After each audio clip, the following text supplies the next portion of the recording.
नमस्कार दोस्तों, मैं हूँ नित्यानंद भट्ट। मेरे साथ है हमारे टीम की वरिष्ठ पत्रकार सुचित्रा देवी। आज हम एक गंभीर विषय पे आपसे बात करना चाहते हैं और एक संदेश आपको देना चाहते हैं। पहाड़ी की आवाज़ के बारे में आपको बताना चाहते हैं। उत्तराखंड निर्माण के 22 वर्ष पूरे हो चुके हैं। हमारा सपना था कि उत्तराखंड की जवानी, उत्तराखंड का पानी उत्तराखंड के काम आएगा, उत्तराखंड की मातृशक्ति का कल्याण होगा, उत्तराखंड के युवाओं को कल्याण होगा, उनको रोजगार मिलेगा। इसी परिक्रमा से, इसी संकल्प के साथ हमने एक लंबा संघर्ष चला। 1979 से लेकर 2000 तक हमने कुर्बानियाँ दी, पुलिस दमन चक्र सहा, ये सोचकर कि आज हम कुर्बानियाँ देंगे लेकिन हमारी भावी पीढ़ी का कल्याण होगा, हमारी भावी पीढ़ी का उद्धार होगा, हमारी भावी पीढ़ी आगे बढ़ेगी और हमारा ये देवभूमि स्वर्ग बनेगा।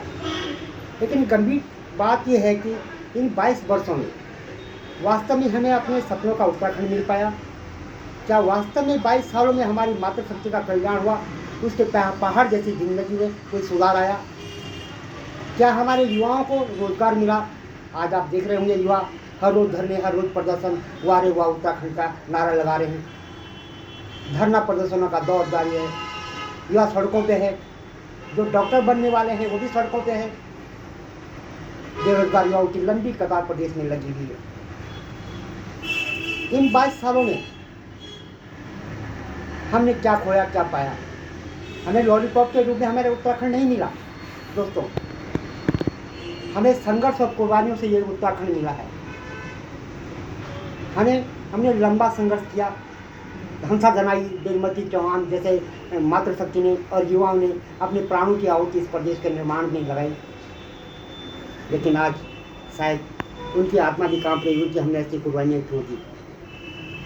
सरकारें आई गई, लेकिन उत्तराखंड के युवाओं के बारे में, मातृशक्ति के बारे में, पलायन होते गाँव के बारे में, वीरान पड़े गाँव के बारे में किसी ने गंभीरता से नहीं सोचा।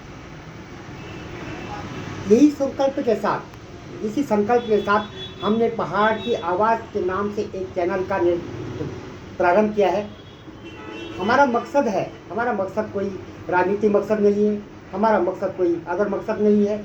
हमारा मकसद है कि हम पहाड़ की आवाज़ बने, पहाड़ के उन बेरोजगार युवाओं की आवाज़ बनकर शासन प्रशासन तक उनकी आवाज़ पहुंचाएं जो रोजी रोटी के लिए परेशान हैं। उन मातृशक्ति की आवाज़ बने जो पहाड़ जैसी जिंदगी आज भी जी रही दिवस है। उन बुजुर्गों की आवाज़ बने जो आज दाने दाने के लिए मोहताज हैं।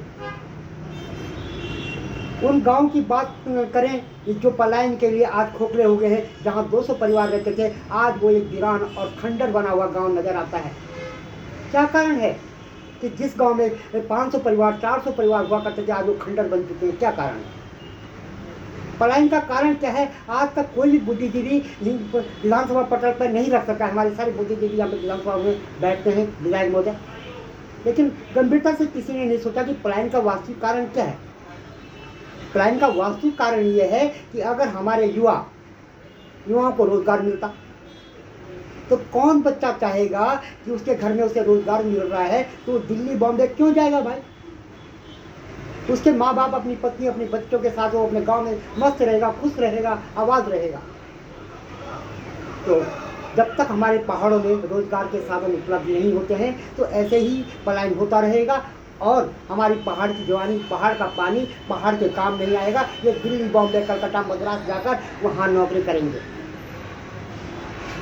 दोस्तों, हमने संकल्प लिया है कि हम पहाड़ की आवाज़ को जन जन तक पहुँचाएंगे। जन जन की आवाज़ बनकर शासन प्रशासन के गुंगार बहरेपन को जगाने का प्रयास करेंगे। पहाड़ की पीड़ा दिखाएंगे। पहाड़ की पीड़ा क्या कहते हैं, पहाड़ के विकास के लिए लाखों करोड़ रुपया कहाँ जाता है, इसकी वास्तविक तस्वीर हम शासन प्रशासन तक पहुँचाने का प्रयास करेंगे। हम आपको विश्वास दिलाते हैं। आप हमारे साथ जुड़िए। आपकी कोई भी समस्या हो तो हमें पहाड़ की आवाज़ @gmail.com कॉम पे आप हमें ईमेल कर सकते हैं। आप हमें व्हाट्सएप भी कर सकते हैं। आपकी कोई भी समस्या उसे हमें प्रमुखता से हमें प्रकाशित करेंगे, क्योंकि ये चैनल हमारा नहीं है, ये चैनल आप सबका है, पूरे उत्तराखंड के देवभूमि के लोगों का है। अगर कोई सड़क में भीख मांग रहा हो, सड़क में जो है भीख मांग रहा हो, उसका भी एक चैनल है, वो भी अपनी आवाज़ इस चैनल के माध्यम से उठा सकता है। तो दोस्तों, ये आपका चैनल है, हमारा प्रयास है सहयोग आपका रहेगा। सहयोग आपका इसलिए होगा कि आप जितना हमारे साथ सहयोग करेंगे, हम हमारे चैनल को देखेंगे, हम लोग चैनल को पसंद करेंगे। अगर नहीं भी पसंद करेंगे तो आप अपना कमेंट डाल सकते हैं कि आपने गलती यहाँ पे की है वर्जी, हम उसको सुधारने का प्रयास करेंगे। हम आपकी आवाज़ और आप हमारी आवाज़ बनिए।